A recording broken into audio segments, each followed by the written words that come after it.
This is the Black Sapphire, the remnants of a would-be luxury hotel converted into Kurt Hansen's base of operations for his Bargist militia. At the top sits a club and casino enjoyed by Night City's finest and other elites from around the world. While this is a major set piece of the Phantom Liberty's story, it sadly cannot be entered outside of missions. In this video, I'll be showing you the innards of the structure like I did in my Konpeki Plaza video. We're going to be going bottom to top for the Black Sapphire, following the route of infiltration during the mission You Know My Name. The Black Sapphire is technically 4 buildings or pillars that are connected by the ground floor and the top floor. It's also enormous. I had to back up really far just to fit the whole thing into frame. Lore-wise, the Black Sapphire has 99 floors, but it feels significantly taller than Konpeki Plaza, where the penthouse is numbered as the 100th floor. Using photo mode and reading the Z coordinate, the club of the Black Sapphire reads at about 440, while Konpeki's penthouse is around 310. So that does confirm that the Black Sapphire is a much bigger building.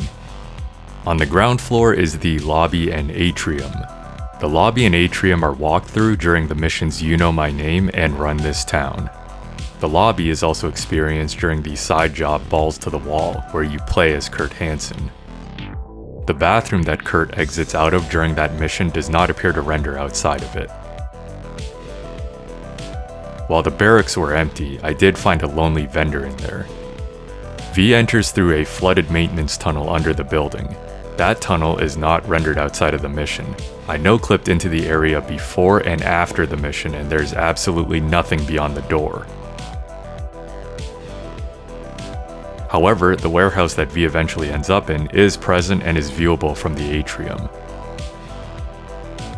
It is also labeled as Floor 1 and is located in the main pillar at the front of the building.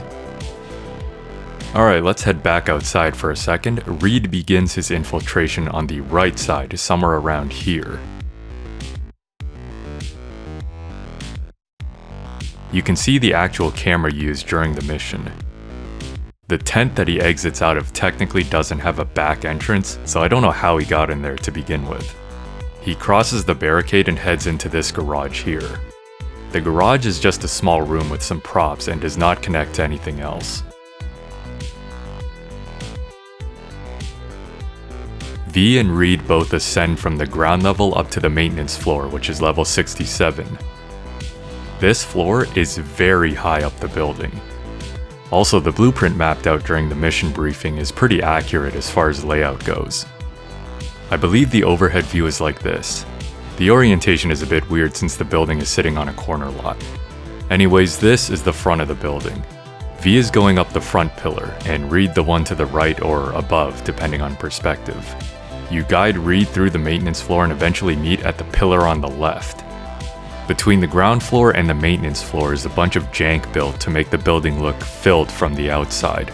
Normally you wouldn't be able to see this stuff up close though. The elevator that Reed takes is also a bit bogus.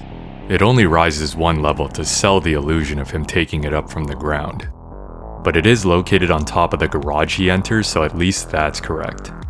The rest of the maintenance floor is completely intact, although the crate bridge was reset.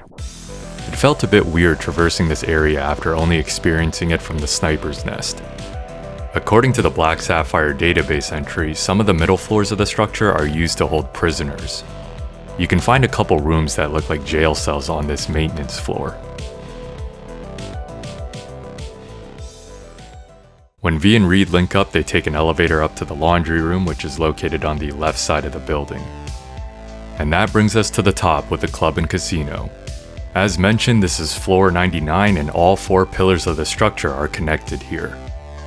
The club is situated on a portion of the building that faces away from Dogtown. It appears that proximity to the top floor forces the skybox to switch to a dark one as the mission takes place at night. But outside of the mission, the lighting isn't affected, which gives the rest of Night City a pretty interesting look. With the open concept, you get to experience these views during the mission itself, so it was never a mystery that this is actually at the top of the building.